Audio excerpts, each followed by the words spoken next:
Dan berikut kami sampaikan update penutupan indeks harga saham gabungan di perdagangan sesi pertama Jumat jelang libur akhir pekan, di mana secara intraday hari ini indeks harga saham gabungan mengalami penguatan yang cukup signifikan, ditutup menguat di 1,17% di 7.571,671.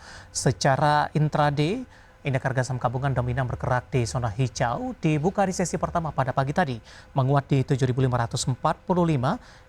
Intraday tertinggi hari ini di 7.579,600 dan terendah di 7.527,655. Langsung saja kita ke grafis yang pertama pemirsa, kita akan coba lihat seperti apa posisi saham-saham yang masuk ke dalam deretan top gainers pemirsa. Ada Aman Mineral hari ini menguat di 3,27% di 8.675. BRPT juga menguat di 4,56% di 2.750. Mina menguat di 34,35%, Toba juga menguat di 12,33%. Sentimen dari rilis kinerja semester pertama tampaknya membayangi pergerakan saham-saham di Bursa Efek Indonesia dalam beberapa hari terakhir. Grafis selanjutnya top loser pemirsa, dari properti ada Pani tertekan di 2,27%, Era juga melemah di 5,35%, PFA anjlok di 7,30% dan Alsip melemah di 3,60%. Level masing-masing penutupan dapat Anda saksikan grafis di layar televisi Anda pemirsa. Dan yang terakhir, rotasi pergerakan sektoral, barang baku memimpin penguatan di 2,91%, infrastruktur juga menguat di posisi penguatan yang sama secara persentase. Kesehatan melemah di 0,64%, industri tertekan di 0,29%. Updatean penutupan perdagangan di sesi pertama hari ini dan semoga bisa menjadi salah satu referensi untuk Anda. Pemirsa, PT Sumber Alvaria Trijaya Tbk, pengelola jaringan minimarket Alfamart, melaporkan kinerja positif pada semester pertama 2025 dengan pertumbuhan laba bersih 4,98% dibandingkan periode yang sama di tahun lalu. Pada 6 bulan pertama 2025, AMRT mencatatkan laba bersih sebesar 1,88 triliun rupiah, meningkat dari 1,79 triliun rupiah pada semester 1 2024. Kenaikan ini menandai kenaikan sebesar hampir 5%, mencerminkan efisiensi dan pertumbuhan perusahaan di tengah tantangan pasar retail yang dinamis.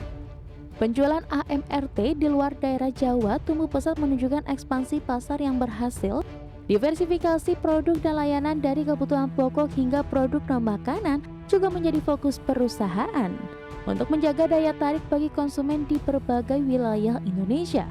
Manajemen AMRT optimistis dapat mempertahankan momentum pertumbuhan seiring dengan strategi ekspansi gerai, penguatan brand house product, dan adaptasi terhadap perilaku konsumen yang terus berubah. Kinerja keuangan positif menjadi modal penting untuk menghadapi tantangan pasar retail ke depan. Dengan pertumbuhan laba dan pendapatan yang solid, PT Sumber Alvaria Trijaya Tbk terus mengukuhkan posisinya sebagai pemain utama di sektor retail modern Indonesia. Perusahaan berkomitmen mengembangkan strategi yang adaptif dan inovatif untuk memenuhi kebutuhan konsumen yang semakin beragam. Berbagi sumber, IDEX Channel. Kita beralih ke informasi emiten selanjutnya pemirsa. Kita beralih ke emiten infrastruktur. PT Indosat Tbk atau Indosat Ooredoo Hutchinson mencatatkan kerja keuangan yang melandai di semester pertama 2025. Pendapatan dan laba bersih perusahaan mengalami penurunan akibat perubahan perilaku pasar dan juga dinamika industri. Namun upaya efisiensi bisa berhasil menjaga profitabilitas tetap kokoh. Indosat membukukan pendapatan semester pertama tahun ini sebesar 27,11 triliun rupiah, turun 3,1% dibandingkan periode yang sama tahun lalu sebesar 27,97 triliun rupiah. Penurunan ini terutama dipicu oleh kontraksi pendapatan layanan data, telepon, dan SMS, meskipun ada peningkatan pada jasa nilai tambah dan interkoneksi. Perusahaan terus ekspansi jaringan 4G dengan penambahan lebih dari 15.000 BTS hingga pertengahan tahun untuk mendukung pertumbuhan traffic data. Meski pendapatan turun, Indosat masih mencatat laba bersih sebesar 2,33 triliun rupiah, turun 14,6% dibandingkan periode yang sama tahun lalu mencapai 2,73 triliun rupiah. Penurunan laba ini dipengaruhi oleh kenaikan beban penyelenggaraan jasa, penyusutan, dan beban lain-lain bersih, namun efisiensi di beban karyawan, pemasaran, dan administrasi mampu meredam tekanan biaya. Indosat mencatatkan pertumbuhan traffic data sebesar 3,6% secara year on year pada semester pertama 2025 didorong oleh pengguna layanan digital yang meningkat. Rata-rata pendapatan per pengguna juga naik menjadi 38.900 menandakan potensi monetisasi yang tetap menarik meskipun pasar sedang menghadapi tantangan konsolidasi SIM dan perubahan perilaku pelanggan.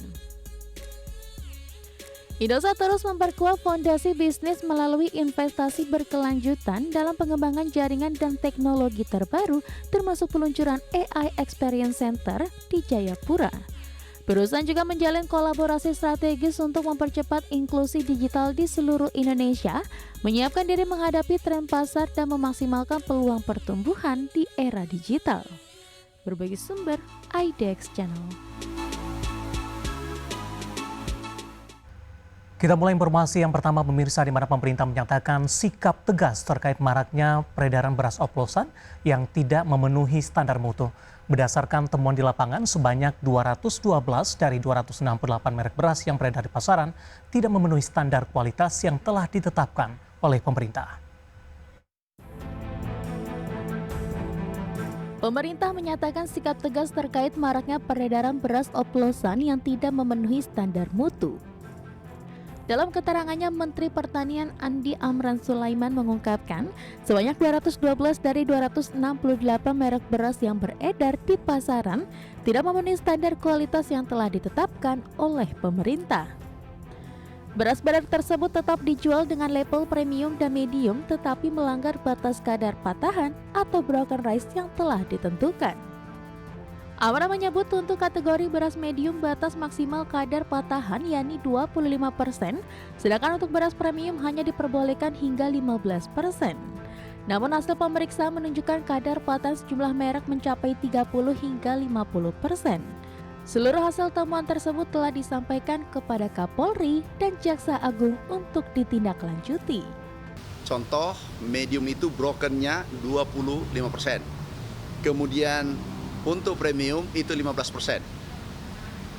Dari hasil pemeriksaan 268 merek, ada 212 yang tidak sesuai standar yang ditentukan oleh pemerintah. Brokennya ada yang 30, 35, 40, bahkan ada sampai 50%. Mentan memastikan akan menindak tegas pihak-pihak yang terbukti melakukan pelanggaran, termasuk jika ditemukan adanya praktik pengoplosan. Dari Jakarta, Tim Liputan IDX Channel.